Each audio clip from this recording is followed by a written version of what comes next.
Hello, everyone. Welcome to Shouting Into the Void, the weekly video series where myself and Liam talk about Doctor Who. Whoa-hey! Wait, Doctor Who? Oh no. Whoops, you've watched the wrong. I watched the wrong thing. Oh, I watched Torchwood. No. Oh no. We've They're been the doing same this. letters. I get confused. They are. Oh, oh, what a revelation. We've been doing this for over a year now. It was, What? it's now a year and a week, which is madness. And in that year, we've watched 3.5 seasons Yes. amongst the new stuff that came out. I think we are basically halfway through this now, isn't it? This is episode 6. Yes, we're on episode 6, The Doctor's Daughter, which is halfway. I barely know her. And it's funny because it applies to David Tennant. He does barely know her. Yeah, we are halfway through the series, and we pick up this episode right where the last one left off, with Martha, Donna, and the Doctor being taken somewhere by the TARDIS because the Hand was angry, or the TARDIS was angry, and the Hand is also angry, and maybe they're both. Can't wait for angry. a great explanation about that. Yep. And satisfying explanation. When they arrive, they stumble in the middle of a battle. Not that they just left one, but they stumble back into another one, where the Doctor's hand is forced into the one he's got on him, not in the butt, in the jar. The hand he's That'd got on funny him. if they did that. Yeah, they just take it out. No, we'll take it. Put it in. They can make a whole platoon up. No. They put the hand in the thing. I think it's the best way to put it. Excuse me? They take some They DNA. do what? You heard me. They put a hand in a thing and take some DNA, do they? Yep, that's literally what they do. They put a hand in a thing, it takes some DNA, and it creates a woman, which, kids, is how kids are made. When a hand and a machine love each other very much, they produce a clone. They produce George and Moffat. Oh, I just realized there's another clone plot as well. Oh, right, okay. Yeah. Oh, so this machine clones. produces clones. It takes DNA and then creates a different human, but yeah, it's from the skin that's given to it. Basically, there's been this war going on for generations, implied thousands of years. Generations. That's important. That's a secret tool we'll use for later. I was about to say that. And yeah, the Doctor basically has to stop this war, realize what they're fighting for. Well, I mean, he doesn't have to. He just wants to get Martha back. He'd leave if he had the choice, like the whole of this episode. But in getting Martha back, because she is stuck on the other side of a wall, sidelined again. Yeah. Oh, Martha. He is once again separated from the cast, this time by an explosion, and she is with the alien species known as the Hath, who are great, and Donna, Doctor, and Jenny, the clone, are with the humans, who are not as great.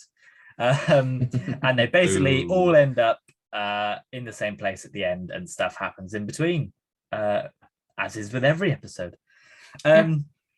That's a terrible explanation. I should just start getting up the synopsis for these and just read that. That's probably the easiest thing. That's true. But never mind. It's like a sentence. Yeah, never mind. Yeah, just imagine all of that on iPlayer, just going backwards and forwards. Yeah, I wonder what it was in iPlayer. Literally, iPlayer, they put so little effort into the. Yeah, it's almost as bad as Disney synopsis. Plus with like their Family Guy ones. Sometimes like Peter goes shopping, and then that's the description for the episode. You're like, wow, what? I'm on board. I'm watching this one. And normally those ones with like the small bios are like the best episodes as well. So it's very strange. Right. Anyway, Doctor Who, what did you think?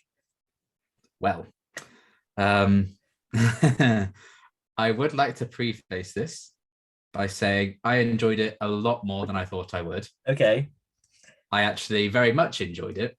And I didn't think that was going to be the case. I think it's very much, this is like what The Impossible Planet was for you, I think. When it maybe wasn't when you revisited that much. So when you actually watched it, you're like, you really liked it. Yeah. I kind of had this relationship with it, maybe not quite to that extent, because I do have a lot of issues with it. And I think the episode is enjoyable. I actually liked it more than The Poison Sky. So there's that. Yeah. But I think what lets it down, and we can talk about that with the fun facts that I kind of found out as well. It kind of like, okay, that makes sense. Right. they just did not know what they wanted this episode to be and what they wanted it to say and talk about. So it ends up, a lot of it's kind of undercooked, and some stuff ends up being completely irrelevant, which I was like, that's a shame. And I also think it's just let down by the fact that it can only be 45 minutes. I think if they had like an hour long, or if this was the 2-parter, this actually could have been something really, really good. But in the end, to end on a positive note, because I did like a lot more than I didn't like, I was pleasantly surprised. So there you go. Well done, Doctor's Daughter. Yeah, I think that's pretty safe to say for mine as well, to be fair. I mentioned to you earlier that I did struggle for negatives, but I think that might be because the ones I had were like big main things, or like encompassing things rather than like mini things. But I still enjoyed it. I think there's a lot more positives in this than negatives. And it introduces some cool concepts and characters, and some not cool characters, which we'll come up to. The Source. Yes, maybe he's one of them. But yeah, I think I really did enjoy it. I think I wasn't expecting much from this. I couldn't remember much from it. No, neither could I. When sort of starting to watch it, I knew the basics, and I do think how it ends is satisfying, both in the realizing what the situation is actually, and sort of how they end off or leave some characters. But yeah, I think we'll rather than tiptoeing around it, we'll get straight right in. We do the positives first. Normally we have about 3, and then we go on to the negatives again, about 3. So your first positive, what is it? It's the Hath. Yay, they're my second. Best boys. I generally think they're one of my favorite one-off creatures of the revival. Just watch them, like, they look so cool. Yeah. I love the concept of them. I love the design, like them communicating through bubbles. Hilarious. Really unique idea. I like that they're not necessarily like villains. They're very much, I'd put them in the category with the Ood, really. Yeah. Lovable, weird Adipose. things. Yeah, adipose kind of deal. Pating. In a way. I mean, the Pating, well, I guess it's not evil, it just eats. So it just, yeah. The Kablam man. Eat. That's all I do. I'm not evil. You're I'm not evil. But no, I really love the Hath. I think they look fantastic. Like the effects and everything on them is really cool. Considering we don't actually hear their language, and the other characters do kind of understand and stuff. I think you can get across some like individuals really well. They're such a cool idea. And yeah, I really, really love just like staring at them, being like, God, how did they make that? And how did they, like, how many of the masks did they actually make? And they're just a really unique looking design. Like you think of we're going to make like a fish person. You wouldn't normally go, let's make them purple. But I think they did something very different with the idea of what you would just expect it to be anyway. You would expect, Resident Evil Village Fishman kind of design. Just picture that, but they did something quite unique with it, and with like the bubbly things at the front and everything. Really, really cool. I love them, and yeah, a great kind of one-off alien creature. Yeah, I do really enjoy them. As you said, they look great, and credit to the actor under the mask for being able to perform. And to give it the personality just via the movement and everything, especially with the main one peck that's with Martha. I assume it's the same one that gets his shoulder fixed. It's the same. I think so. That's why it likes her so much. Yeah. I'd say, yeah. It's hard to tell. Yes, but I'd assume so. Yeah, but I mean, that's the thing, is that they got the personality, and you can't understand them. You can't, you don't know what they're saying, and the actor can't control the face. It's not like with the cat makeup where you can see that. It's as if it's a nude with the face on it. And like we mentioned during Planet of the Ood, physicality. It's good. Yeah. It's the moment when he's like, when they were like, oh, she's hurt him. And then he's like, mates, lads. Stop. It's just so good. I was like, it's great. Wholesome. He takes a moment as well. He's like, okay, stop. It's gonna down. But yeah, it's just they look excellent. I think it's criminal that they've not come back in a bigger way, not necessarily as like a threat. They've had like little comic cameos, haven't they? But yeah, and I think they're in End of Time when he goes to the bar. I think they're wandering around in the background. But I think there's one there. I think there's so much more you could do with their history. You'd have had it done. You could do it with the Hath, maybe just have. Again, they don't have to be bad guys. They could be similar to the Silurians, where that worked out, and the Silurians aren't really the bad guys. Maybe they're in Legend of the Sea Devils. Oh, no, I doubt it. But maybe. I'm manifesting it. Could you imagine? No, they'll be in the fun. They can bring back some of my favorite fish boys. They can bring back the second favorite fish boys. They're in the 60th special. That's where they'll come up. That's true. You're right. But they are my second. So before we hit my first, we'll go for your second. So what's yours? The Martha and Hathpeck relationship dynamic, their little sequences. Mm-hmm. I think I said at the end of the Poison Sky one we did that I thought that was probably going to be one of my positives, and it was. I really like that kind of side relationship. It's a shame to see again Martha is sidelined from the Doctor and Donna again, but at least they won't do that in the Stolen Earth. Oh no, but at least they did pair her up with a really cool kind of one-off alien creature. I like the dynamic a lot. It's very wholesome, very obviously tragic how it all goes about. Very Terminator-esque, where he's like falling into the but they could have very easily just had Martha just stay in the safe spot for the whole episode. So I'm glad they at least tried to give us something a bit extra to do, and I think it just shows her growth and the initiative she takes, kind of like the fact that she's a doctor now, but also she has all this alien know-how. She was a bit concerned with like the biology of her health. Like, is that actually a shoulder? But it just drops dead. She snapped his neck or something. Whoops. I like the concern for that, and just showcasing. She's been made to be quite the soldier now. Really, it's a shame the episode didn't really explore that with what they had going on here. But we'll talk about that later. But yeah, I really like the dynamic, and Peck is just so wholesome. He jumps in to save her, but he can't be saved then. Just never-ending story, that shit. And it breaks my heart. It broke my heart in 2008. It breaks my heart now. I just really love that relationship. And again, this kind of ties back to, I wish this was maybe a slightly longer episode or two-parter. We just don't get to explore Martha's guilt after that or any aftermath. It's just kind of drops once it dies. Okay. I took the route. I've been emotionally scarred and traumatized, but that's fine. So that's kind of a shame that they couldn't do that. But it's a 45-minute episode, they don't have time. But I really liked their dynamic a lot. I loved their scenes.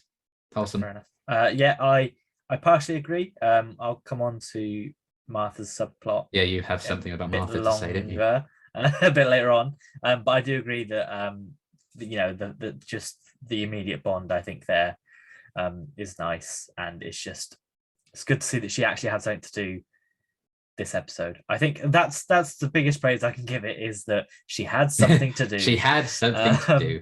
That she wasn't tied to a metal tray while her clone walks about. Yeah, being smelly. Exactly. So my sort of first positive is Jenny, the Doctor's actual daughter. Well, the Doctor's wife, but the Doctor's daughter in this, and the Doctor's daughter in real life. Actually, to be fair, let's not. And she's since had the Doctor's daughters. Obviously, unless they just had sons, I don't know. I know. I think they've got 6 kids or something. I think it's so ridiculous like that. I think it's a stupid amount of kids. I think. What's wrong with them? Stop having them. It's been a pandemic. What else can you do? Yeah, just true. I think Jenny. I think the arc she goes on in this is quite nice.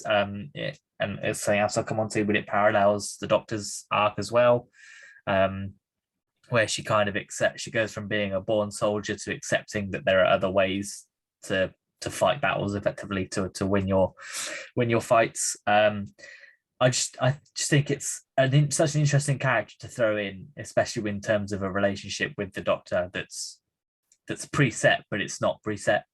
So there's always going to be the Doctor-daughter, the dad-daughter dynamic, but there's not that history there, and there's in theory, no baggage. And I like the different positions she puts him in, how she gets under his skin in a positive way, in terms of he's not annoyed that she's there, but he's, it's difficult to explain because he doesn't dislike her being there. but it's a case No. of He dislikes her existence rather than her. Really. yes, yeah, I think that's safe, and he's battling with himself to decide that.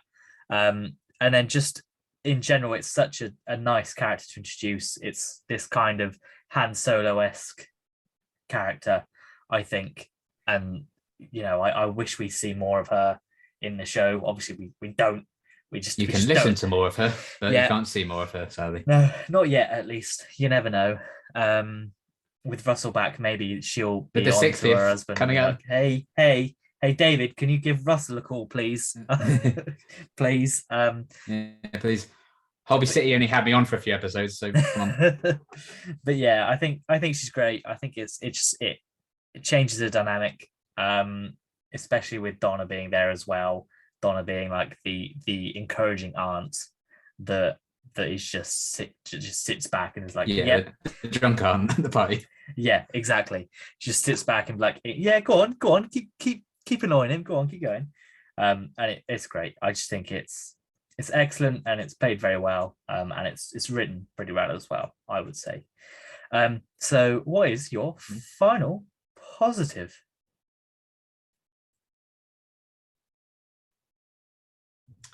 Well, speaking of Donna, my final positive is Donna.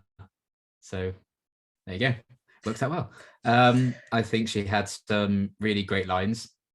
First of all, I did write a few down because I found them very, very funny. Like, that's one good thing I liked about revisiting this one and having seen it probably twice maybe in my life. I completely forget like some of the absolute belters that Donna has in this episode. I do think the reason she's not like my favorite positive is I think there's a lot of Catherine Tateisms in some of her line delivery in like the first half. I was like, yeah. But after that, like the non-serious ones, I like to see you try that was bloody hilarious. I'd completely forgotten she said that. And also the line about mood lighting when she sees the lasers. Like, don't suppose that's mood lighting. Hilarious, love it. But then she also had some good lines on like more serious scenes.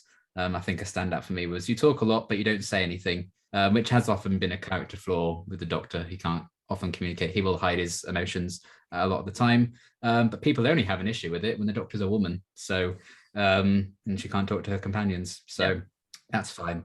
But I did like, it's not just, isn't Donna still a comedy character? There's a lot of kind of deep emotional stuff that she can do. And I think she provides that in spades in this episode. And she also goes off on her own kind of instincts and her gut reactions about the dates and stuff. She kind of pieces together the whole mystery of the episode about, all the different construction things, and works out what was going on with the war and the fact that it actually, wasn't that long of a war at all, which I will talk about later. But yeah, I very much enjoyed the fact that, again, like Martha, she did have a lot to do. She was very much involved in things, both on a character level and a plot level. And I think they balanced that very well with her. And she had some really, really great lines. So I really loved Donna in this one. Yep, I think that's fair enough. I think in the comedy is balanced quite well with the seriousness that is needed at times. Even right from the off, when she like criticizes Jenny for being like, her name was Martha, you little bitch. She's not just collateral damage. Which I appreciated. And then, it's just it's the one in particular is, I'll use my womanly wiles. And it's like, I think we'll leave your womanly wiles. I was like, excellent. And I think she works very well. And it's refreshing to have, I think, a character that doesn't have any friction with any of the new and side characters. Because obviously with Rose, any other woman was I hate him. And then even with Martha, there were some episodes where she wouldn't get on with people thinking of like, Nurse Redfern.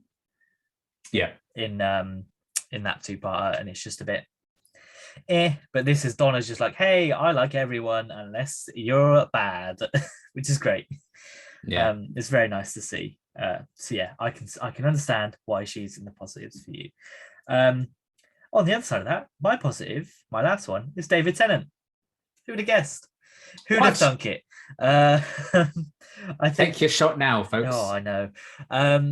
I just think it wasn't going to be in mine, but then it was the scene with the stethoscope where he hears the two hearts. I think is what made me think that is he's very really good. great in that scene. And from then on, I think he's Yeah. great throughout the episode. That scene especially, and then obviously when they're walking and talking in that line about talks a lot but says nothing, all that kind of stuff.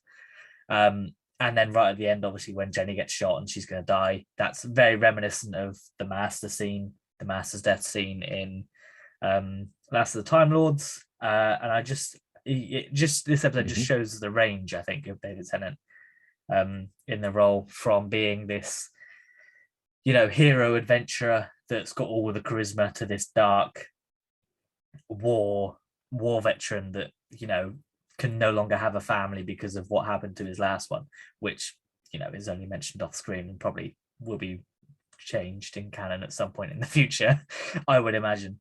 But yeah, it's great to see. And I think that this is one of his standout episodes and unfortunately, because the episode's not necessarily remembered as fondly, I think these moments often get missed by a lot of people that watch the show when it was on. But yeah, I think those are it for the sort of three main positives. Have you got any other sort of additional ones you might want to chat about? I wish I could say I do, but no. Oh, fair enough. My one. But I would agree with David Tennant in that. Yeah. In that scene you mentioned in particular, I really liked him. Yeah. Okay, that's fair. My other one is sort of the big twist that the planet was set for terraforming, and that the dates are actually the things that have been printed. And I think it's a very clever thing that, and I'm sure we'll come on to, if the episode had more time or was whatever, they probably could have explored a little bit more. Yeah, we will be talking about that twist. But I quite like it. I think it's smart, and it's good how you can kind of try and figure it out along with Donna, and it gives Donna the emphasis as well, in the fact that she solved what the Doctor wasn't even paying attention to. He was so busy trying to get to this source, he missed the bigger picture. That's why he needs someone. Much like both of the armies, who were so intent on killing each other and getting to the source that they just didn't pay attention to what had happened. Yep. Yes. So in that case, we'll go on to the negatives then. What's your first one? Now, again, I would like to remind dear viewers, I pleasantly was surprised by this episode, and I did very much enjoy it. But I have 6 negatives. But I do have my 3 main ones, and then the extra ones we can just talk about later. So sure. I've stuck to the formula. It's fine. But yeah, my first one is, I think there's a lot of mixed messages and like contradictory kind of messages throughout the writing of this one. And again, that just comes back to what I was talking about earlier. I think they just didn't know what this episode wanted to be. We will talk about it evolved a lot during some different drafting stages. And I think some things should have probably been cut out in later drafts. It's a bit of a haphazardy mess, but I think it actually comes together a lot better than some others have. So I will give it that. But yeah, it seemed like they just pick and choose when to actually address the whole Time War deal, depending on what they wanted from a certain scene or a certain character kind of thing. So we have the Doctor's line about genocide, and like you look up the word genocide and you'll see my face there over my dead body. Because he's committed so many genocides, that's why it's in there. But sir, and that stuff doesn't even get mentioned when they talk about the Time War. The fact that he ended it, they just talk about how he fought in it. And then he gives the whole speech about the man who never would. Then like, but you have though. That could the speech could have been about the fact that I did, now I don't people. But they just kind of ignore that. And again, fine. But then you do have them actively talking about the Time Lords and how apparently great they were in the Doctor's eyes. We'll see. And then the Doctor and Donna then talk about the Time War and like the effects on him, and keeping Jenny around, is that going to remind him of him? So it just seemed like they wanted to pick and choose when to actually address the Time War because they're like, oh, but it's not going to have the emotion that I want if they talk about it here or not. So there's a few kind of moments like that I felt kind of missed the mark, maybe just needed a bit of fine tuning and further rewrites. I just feel like, they're like, oh, I really like that speech. We'll keep that in the next draft, even though the rest of the draft no longer fits that speech, but they kept it anyway. That's kind of what it feels like to me. Right. I think that's fair. I think for me, I'm simple-minded, so I'm like, hey, cool, Time War speech, I love it. So never done that before. Nope. Yeah, but I can see what you mean, is that it's very much the case that when I messaged you at the time when I was watching it, be like, hey, the reason why it says genocide and there's you there is because you keep committing genocides. That's exactly why. You are the definition. Yeah, you're the one that creates the genocides. That's it. So yeah, I think there is a little bit of a mix up of the but then it's always been the case, I think, with the 10th Doctor, is that he's always preached not using weapons and killing, yet he will use weapons and kill when he has to. He was about to blow up the Sontarans in the last episode, so he just nonchalantly killed Martha's clone in the last one. I'm like, oh yeah, I'm the man who never would, he says, pulling the plug on Martha's clone, literally, and then gets angry about Jenny, a clone, dying. Yeah, exactly. So I do get that. It can be a little bit mixed match. My first negative is Martha's subplot. I just think it's, as you've mentioned, undercooked and unnecessary, I think, is the biggest crime, because she ends up in the same place anyway, so it doesn't matter. She didn't really need to go onto the Hath side because she doesn't really provide any valuable information that the Doctor didn't find out anyway. She gets to the source at the same time as the Hath army, so she didn't even need to go up and above ground and kill Peck. She killed Peck. Well, Peck killed himself. Kind of, but it was indirectly her fault. Yes. Yeah, if she didn't, she basically guilt tripped him into going outside in the first place. That's true. So she did kill him. And it's just like, fine, if you want to have her go off and do something, have her do something, because even when like the map changes and they find where the source, she didn't do that. At least I don't think she did, unless it was just very coincidental timing. No, that was just the Doctor. Yeah, so it wasn't even her doing it. Like, maybe have her actually do that. Have her just be like pushing buttons and then be like, whoops, look what I found, and make it clear that she's done it. Whoops, you didn't press this button. Yeah, I mean, this past week it would have been stupid. Fools, you silly fishmen. But at least it's probably because the Hath probably can't see like below them like directly. They don't there was know. A button like right there. They couldn't see it. There's like open map button, but they just can't see it all that time. Yeah, that's what happens when you don't design a mask the right way. You can just see up. That's why he couldn't see her like sinking. He was like, "Oh, she's just fallen over. Oh no, I made a terrible mistake." Oh yeah, I'll just pick her. You silly sausage, you fallen over. Oh no, I'm drowning. But yeah, I just think it is just unnecessary. She might as well have just been in a chair and been attached to a clone for the whole episode, really. Yeah. I don't know why she's in these 3 episodes. She doesn't need to be in them. It just feels a little bit unnecessary, really, especially at the end when they do the whole big, oh, goodbye, never gonna see you again, only to turn up 3 episodes later, or 4 episodes later, or however many it is. It's just a bit, I don't need these. I like the Hath, but you don't need to have Martha there. If you want to, put Donna there and have the Doctor and Jenny, and then Donna. Yeah. But it feels like they came up with Jenny and went, this is great. And they went, oh, but we've got Martha. What are we going to do with her? And then shoved her with the Hath.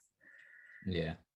But it's just, it just ultimately. I wonder if like the reason this had so many drafts, I wonder if that's because they had to add Martha in for some reason. Like when they added Nardole into series 10, they'd already written it all. Yeah. I wonder if it was like kind of like that. Maybe. And we'll see how what the difference is. Because at least I feel with Nardole in series 10, he had something he's not just cut out and given his side plot that doesn't need to be in the episode. No, he just had cameos for like the first half and then he's actually involved. Yeah, exactly. But yeah, it's just the main crime for the subplot is that it's unnecessary, and it doesn't get Martha to the source quicker than any other way.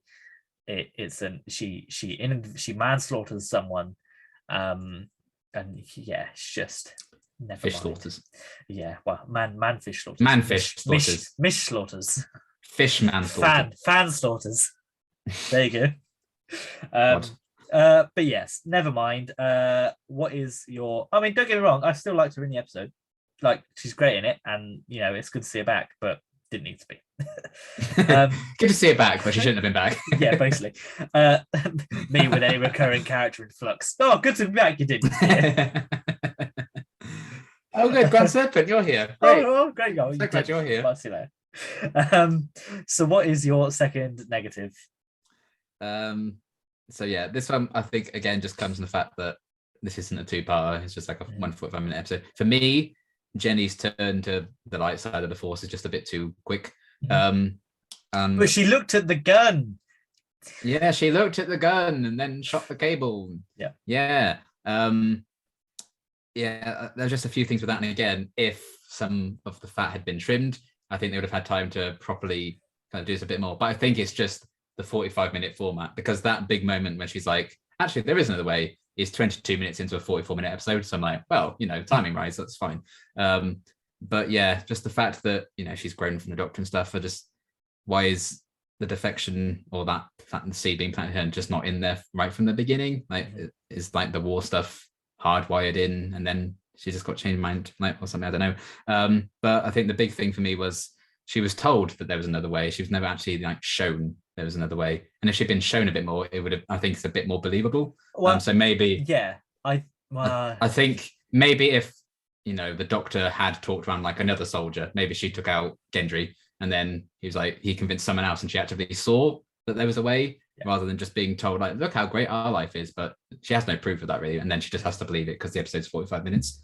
And because it's such a big deal and, it's the plot of the episode, I just wish maybe, again, a bit more time was spent on that. Maybe if, I love you, Martha, but maybe if you weren't here, maybe if some big reveals weren't here, there would have been time to do that. But again, it's not like, the episode's ruined because of it, because that's just the story. We all knew it was going to go that way, so it might as well just do it. But because it's a big moment, I kind of wish there was a bit more meat on the bones, if you will. Yeah, I was going to say, but the Doctor uses that mouse to distract the guard, but then she goes and knocks him out anyway. So I guess you're right. It doesn't really change things. She's still. I like the little mouse though. Rest in peace, the little mouse. And again, poor Donna with her womanly wiles, not being able to use them. I do get. She gets to use them in Forest of the Dead with her fake husband. It's fun. Oh yes, sure, but even that I wouldn't necessarily say is her womanly wiles. No, just because she doesn't have any. Just to give you a going, put them together, and then the pain of not being able to reunite. And she doesn't remember anyway. Heck. But yes. I generally agree, but as you mentioned, I think I can overlook it mainly because it's a 45-minute long episode and it's the whole that has to happen. At least you can see the progression sort of going, and it's not a massive shift. Yeah, it's not fugitive of the Jadoon tonal shift. Like, holy fuck! Yeah. What's going on? Sorry, what? Another Doctor? Pardon? What? I'm sorry. What? Yeah, that's fair enough. My second negative, General Cobb. Yeah, that's fair enough. God, yay! General Generic. Yes, I like to call him. He's up there with Kess from Planet of the Ood, I think. Literally. Yeah.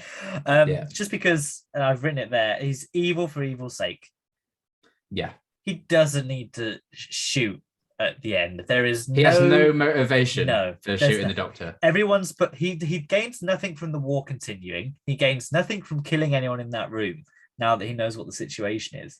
It's never established that he's like, maybe, and again, maybe this comes back to the whole writing thing, if they tuned it a little bit more. Maybe if he was, say, an original general or an original person from the very first day, and he knows what's happened and he doesn't want a truce because he wants to lead or something like that. And what the Doctor's saying means that that's not going to happen. which probably could have been the intention. It would have been a little bit better. It wouldn't have been great because he's still just being, I want power because I want power. And I mean, I guess it's just a case of there needed to be a villain for the episode, and he was generic army man. He was there. His face did not change for the entire episode. No, like, tell your face things. Do stuff. Act. Do something. Act. I mean, the character itself was paper thin anyway. But again, give us something.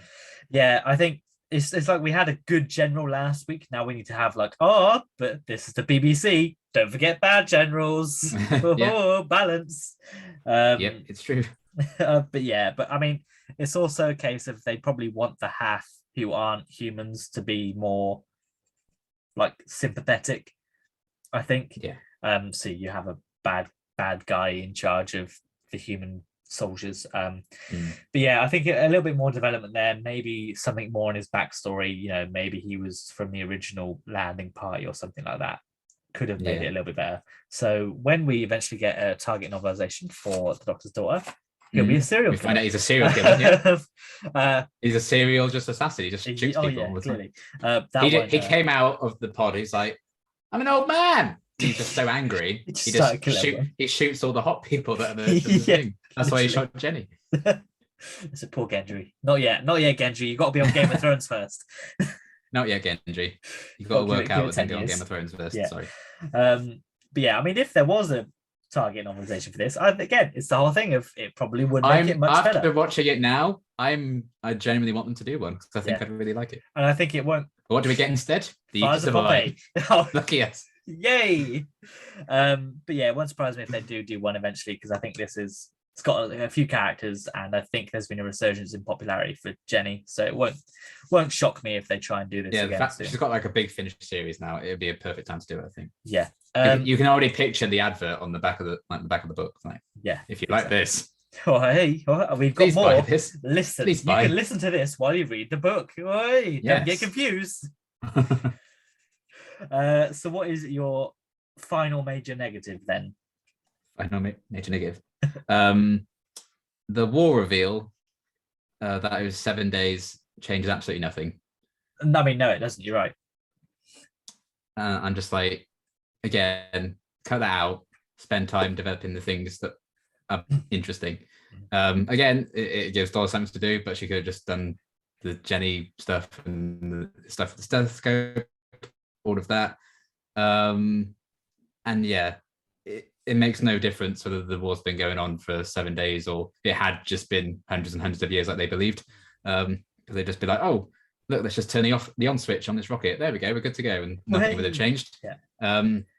So they make it out like this big reveal. I'm like, okay, great. But I feel like this, and they added this obviously a lot later on in the process of writing this episode. So they just thought, oh, this will be a fun idea. And then didn't change the episode before, I think, that much. So I'm like, that changes nothing. And we could have used that to, explore Martha's guilt over what happened to Peck, or give Cobb a motivation to shoot the Doctor, or, have the fact that Martha's been seen to be turned to a soldier by the Doctor tie into the fact that, they have this big debate about soldiers in this episode, and she could have her 2 cents in that. Jenny being shown, not told, in her kind of journey to the light side or whatever. And so I was just like, it's a cool idea. I like the idea of it. I think that's really neat. But maybe in another episode or something, because it just doesn't add anything to the story whatsoever. You just don't need it. Yeah, I think that's fair. I think for me, I can give it a pass because it's like a nice, cool sci-fi twist, which we don't really get too much in Doctor Who. Like, obviously, there is sci-fi. It's nice, cool sci-fi. I wouldn't say it's a nice, cool sci-fi twist. Maybe. Well, I mean, I think nothing. I say if it's developed a bit more, I think it's got potential there to be something more interesting. And like you said, maybe if this was like a longer episode, 2-parter. Because then it'd have been fine. But that ties into if General Cobb is one of the original ones from 7 days ago, and he knows it's been 7 days, then that's more of a reveal, because that makes sense. Like if someone actually already knew that and they were like covering it up. If he was trying to cover it up, and that would make sense why you like want to kill people and stuff. Yeah, exactly. We fixed it. Well, hey, right. Let's read him in. Where's the email for the BBC? Let's He did something they couldn't do in 10 drafts of script. But Russell was probably just not looking at it, so never mind. Well, yeah, he's probably really confident in the writer because his last episode of Lazarus Experiment was excellent. So, whoops, whoopsie. I'm out of big negatives now. So this next one's gonna look. So am I, technically. Oh well, yeah. Well, this next one's gonna look really petty. And I messaged you about it. But I hate that the Hath all touch Martha's head when they introduce her. I just don't know. I just don't know why they decided to do that. It's just, why does this plot exist? They just touch her and she's like, thanks. And just like ruffling her hair. I'm like, what? It's not like they don't know what humans look like. You've been fighting them for 7 days. It just doesn't, and it doesn't get explained. They don't do it to the other humans they meet. It doesn't do it to Gentry. It's not like it's a form of like a handshake. But I don't know. Maybe that's just how they show gratitude to people for saving them, like with fixing the arm. They're like, oh, thanks. Maybe. But then do that for the Doctor after he's stopped your war, you know? Yeah. Either way, I just don't like it. It feels strange, and it's just a bit padding, strange padding. And then it's the same as when she finds the map and they all like tap her shoulders and walk off. And I'm like, is it because they can't speak? They feel they need to do more physical interactions to try and get that across. It just doesn't feel necessary. And like I said, it's a very petty and small thing that doesn't really affect the episode. But never mind. I just couldn't think of anything else. I was like, no, I just don't like it. I don't like it enough to go my negatives. So never mind. I don't like the touchy-feely fish. Basically. So what are your sort of other smaller negatives then? Yeah, so these are other like little nitpicky ones, and one of them was there's no motivation for Cobb to shoot the Doctor, so it's not that. A few lines I thought were very corny and very like, the main one for me, because Donna had many good lines in this one, when Jenny's like, oh, so what does he do? And he's like, oh, he flies in space. He defeats terrible creatures. They're just doing that to set up, obviously, like her last line stuff. But I'm like, that is a BBC iPlayer summary of Doctor Who. That is what that would be. She's reading a synopsis of BBC iPlayer, not speaking like a human being. Yep. I put for that one, I was like, and then they had to stroke Ten's ego. He's stood in the room, like it's not like he's gone away in there and they're talking about him like, oh, what's he like? He's right there. I'm like, this is so weird. In time and space. There you go. Yeah. It's not. And then the last little one, the explanation for the TARDIS being hijacked and stuff. You just don't need to do it. Martha could have been like, well, they'd be like, come on, Martha, for old time's sake, let's go on one quick trip. She's like, oh, all right, then you've pulled my arm, and then off they go. This episode starts. But they like make a big deal, like have a cliffhanger thing, and I don't know why. Then it's just like, well, it's a paradox, all right. I'm like, well, but how? Why does this not happen for literally every single adventure? If it worked that way, it would take you everywhere all the time. So again, it is all it is. It's just like a thing at the end of the episode, whatever. So there's just like a few extra little kind of nitpicky ones I had. Yeah, that's fair, because it's like they could just have them go away and then just have it be one of those things where the TARDIS was like, yeah, I'm gonna have to take you here, because it's always implied that the TARDIS takes them wherever. So just have it like that. Just don't, because it especially at the end, it feels like it needs Martha to be there for it, which is why it's such like a cliffhanger. But as we've decided, she doesn't need to be there. So what's the point? But I guess they just needed them. They don't even need a cliffhanger for that episode. No, like I said, they could have just said, hey, how about one? She could have been like, hey, how about one trip for old time's sake? But hey, at least she's back home now with her off-screen fiance, who they're definitely not going to break up with. Maybe that's for no reason. Maybe and she no development. Maybe she got back like 2 weeks after they left, and he's like, "Where were you?" And she's like, "I can't tell you." And then they break up because that's why she's with Mickey. Yeah, like a big a Rose situation. Yeah. So then she marries a man who we never see her interact with one-on-one. No, ever until they're married. Hey, they interact in the final scene when they're walking off. At the end of Stolen Earth. Captain Jack has an arm around them both. They have so much in common. Yeah, they have so much in common in series 3 of Torture. Never Oh, mind. oh. I mean, Whoopsie. it's probably for the best ultimately. Yes, that yeah, it scheduling is didn't now, work yeah. out. So, Yeah. because Children of Earth really wouldn't have aged well then. Oh God, So, no. yeah. So my sort of other little small nitpick is, why does it take Jenny so long to regenerate, and then at the same time, why isn't it a proper regeneration? Like, it felt like it was just a cop out of, hey, it was like Rivers like giving the Doctor the energy. Yeah. Officially, it's the Source that does it.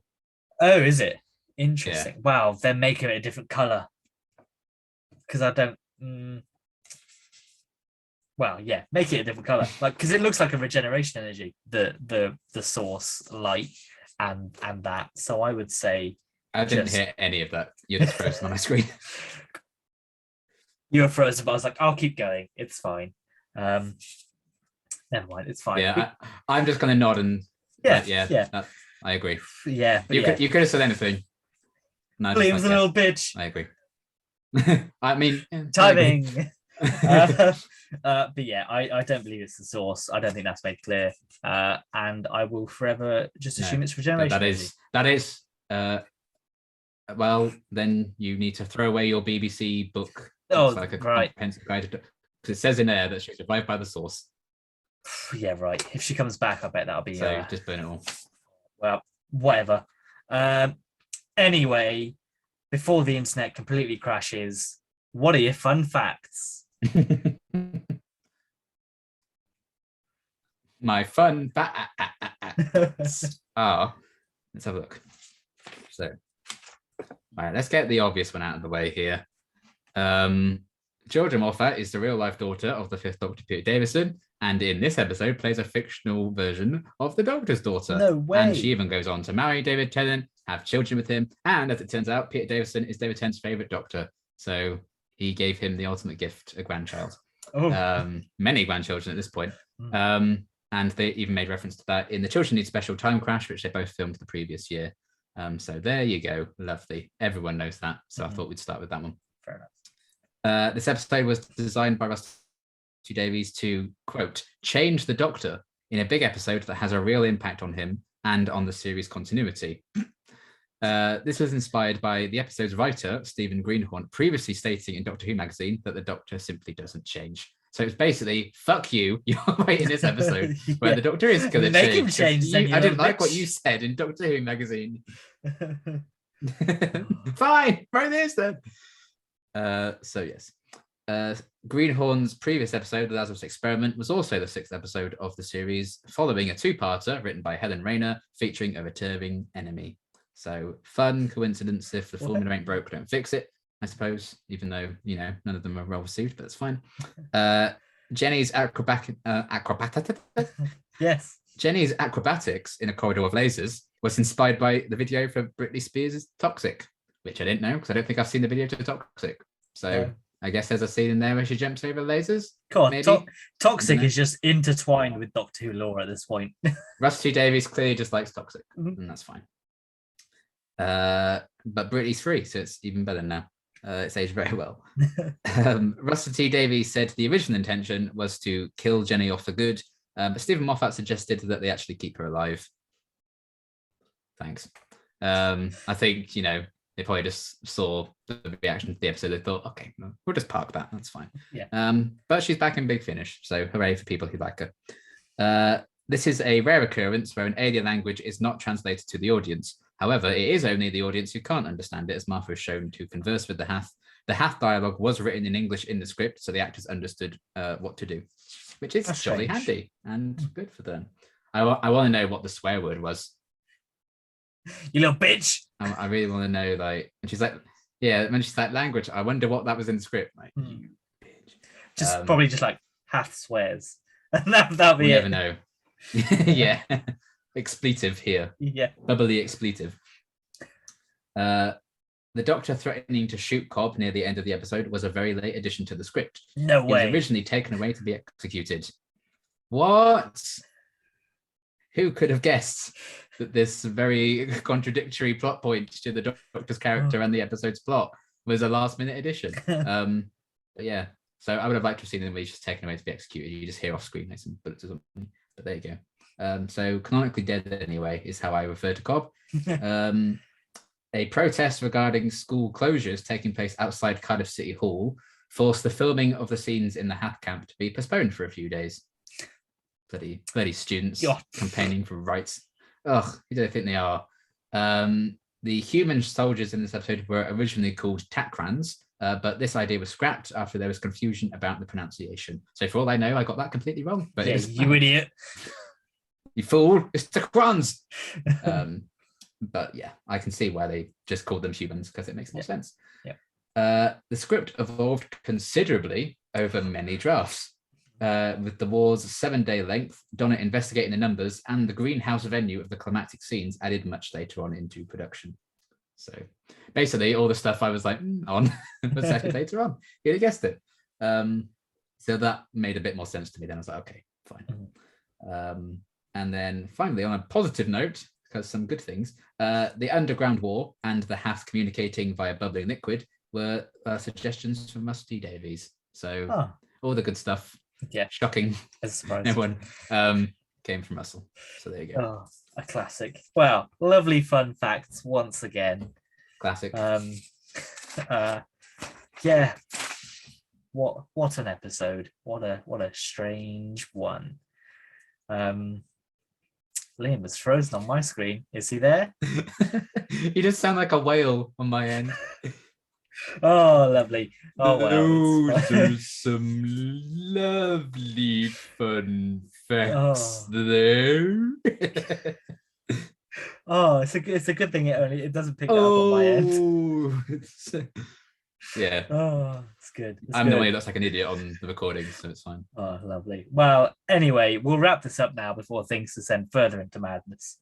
What are you rating the episode out of 10? I'm giving it a solid 7. Nice. I was very pleasantly surprised by it. And I thought, you know what? I'm going to be kind because I've shut on this episode a lot, but I enjoyed it a lot more than I thought I would. I still have some big problems with it, but I was like, I gave Poison Sky 6.5. This is definitely better for me than Poison Sky was. So a solid 7. And yeah, again, I'd happily probably never watch it again because it's just a fine episode up to. But I'm glad that I can look back on this thinking much more positive of it than I did before. So hooray. A happy ending for all, apart from Halfpeck. Or Cobb. Cobb, but he doesn't deserve Cobb. No, that's true. Corn on the cob. Oh. But yes, mine is a 7.5. So you know, a little bit better than yours. I think just as considering how much we thought we were going to differ on this episode. The difference only a 0.5 is actually quite impressive. That isn't too bad, to be fair. And considering we both thought that we wouldn't enjoy this episode. That's Doctor Who, folks. That's liquid Doctor Who. Oh. Yeah. And I think that's probably why I enjoyed it so much now. If I watch this again in like a week or two, I'd be like, oh God. Can't believe I like this. This is the opinion that's going online. So this is the one that's going to stick. This is the one that you've got to stick with now, no matter what happens, until we circle all the way back round in 10 years' time. Opinions never change, folks. It's true. No, as soon as you say something, you have to stick with it. You cannot change your opinion at all. Don't do it. Oh God. Well, that's it for this week. You're a Doctor Who fan. Oh, that's true. We'll be back next week with the Agatha Christie episode, Unicorn and the Wasp, which features the lead actress from Rogue One. Oh, I mean, yeah, it does, but you're right. It does. Felicity Jones. Yes. It's Miss Jones. What are your memories of this episode? I really hope I still like it. I used to defend this episode with my dying breaths. I've rewatched this episode so much.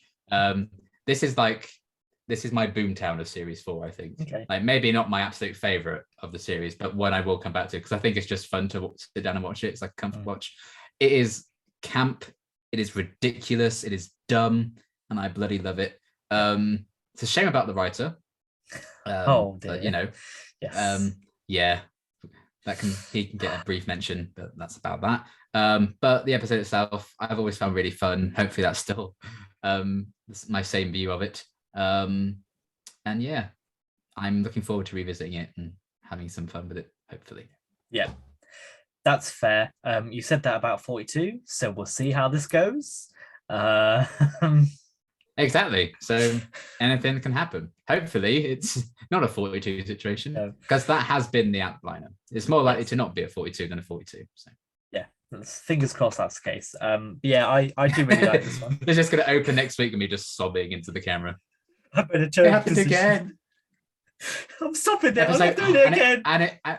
And it was episode 7 of last series, so it's just episode 7, the curse of episode 7. Oh. I think I like them, but I don't. Oh, it'll be funny. We'll either way, I'll make for good content. So It was so stupid. yeah, I mean, I remember liking it. I haven't seen it for a while. I think the cast, from what I remember, is pretty good. And there's the one gay. There's a gay guy. Gay. He's gay. He is gay. Remember, they try and hide it. Yes, I say they try and hide it, but yeah, it's very subtle in their humor surrounding it, for sure. Yes, definitely. But no, I remember quite liking it. And if it. nothing else, we have the scene where the Doctor gets poisoned. So yes, that's true. I'm interested to see how well Iconic. the big CGI wasp has aged. Yeah, that'll be something. But hey, we might be able to give it a pass depending on how the rest of the episode goes. Yeah. But never mind. And I'm just going to enjoy it because after that, shit hits the fan with series 4. Yeah. So.